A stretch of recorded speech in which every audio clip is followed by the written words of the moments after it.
జూబ్లీహిల్స్ ఉప ఎన్నిక ప్రచారంలో సీఎం రేవంత్ రెడ్డి పాల్గొననున్నారు. 4 రోడ్ షోలు బహిరంగ సభలో సీఎం పాల్గొంటారు. ఈ నెల 28న పోలీస్ గ్రౌండ్స్ లో బహిరంగ సభకు కాంగ్రెస్ ప్లాన్ చేస్తోంది. ఈ సభలో సీఎం పాల్గొంటారు. ఈ నెల 30, 31, నవంబర్ 4, 5 తేదీల్లో సీఎం రోడ్ షోలు నిర్వహించనున్నారు.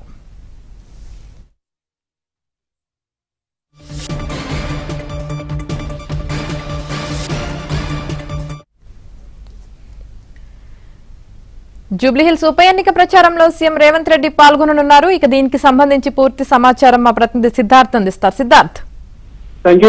జూబ్లీహిల్స్ ఉప ఎన్నిక ప్రచారానికి సీఎం రేవంత్ రెడ్డి హాజరుగానున్నారు. 4 రోడ్ షోలు, ఒక బహిరంగ సభలో సీఎం రేవంత్ రెడ్డి పాల్గొనేలా కాంగ్రెస్ నేతలు కసరత్తు చేస్తా ఉన్నారు.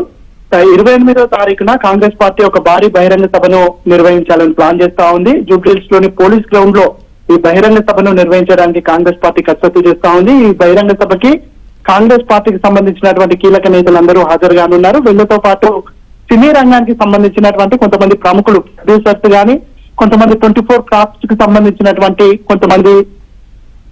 కొంతమంది కూడా పాల్గొంటారని తెలుస్తా ఉంది. ఇక 4 రోడ్ షోలు కూడా ప్లాన్ చేశారు. అక్టోబర్ 30, 31 తేదీల్లో సీఎం రోడ్ షో ఉంటుంది. అదేవిధంగా నవంబర్ 4, 5 తేదీలలో కూడా సీఎం రోడ్ షో ఉంటుంది. ఇక కాంగ్రెస్ కి సంబంధించి ఇప్పటికే ప్రచారానికి మంత్రులు హాజరవుతున్నారు, ఎమ్మెల్యేలు హాజరవుతున్నారు, కార్పొరేషన్ చైర్మన్లు, దాంతో పాటు కాంగ్రెస్ పార్టీకి సంబంధించినటువంటి పలువురు నాయకులు హాజరవుతున్నారు. ఎప్పటికప్పుడు సర్వేలు, రిపోర్ట్స్ కూడా అందుతున్నాయి. దాంట్లో కాంగ్రెస్ పార్టీ గెలవడానికి చాలా స్కోప్ ఉన్నట్టు హస్తం నేతలు చెప్తా ఉన్నారు. ఇక రేవంత్ రెడ్డి బయటకు వచ్చి ఒక బహిరంగ సభలో 4 రోడ్ షోలో పాల్గొన్న తర్వాత కాంగ్రెస్ పార్టీ అభ్యర్థి నవీన్ యాదవ్ కు వచ్చే మెజార్టీ ఖచ్చితంగా పెరుగుతుందని హస్తం నేతలు చెప్తా ఉన్నారు. రేవంత్ రెడ్డి బయటకు వచ్చిన తర్వాత రేవంత్ రెడ్డి ఈ ఎన్నికల్లో ఒక ట్రంప్ కార్డు లాగా కాంగ్రెస్ పార్టీకి ఉపయోగపడుతుందని హస్తం నేతలు భావిస్తున్నారు. రేవంత్ రెడ్డి వచ్చిన తర్వాత కాంగ్రెస్ పార్టీ మెజార్టీ భారీగా పెరుగుతుందని హస్తం నేతలు చెప్తా ఉన్నారు.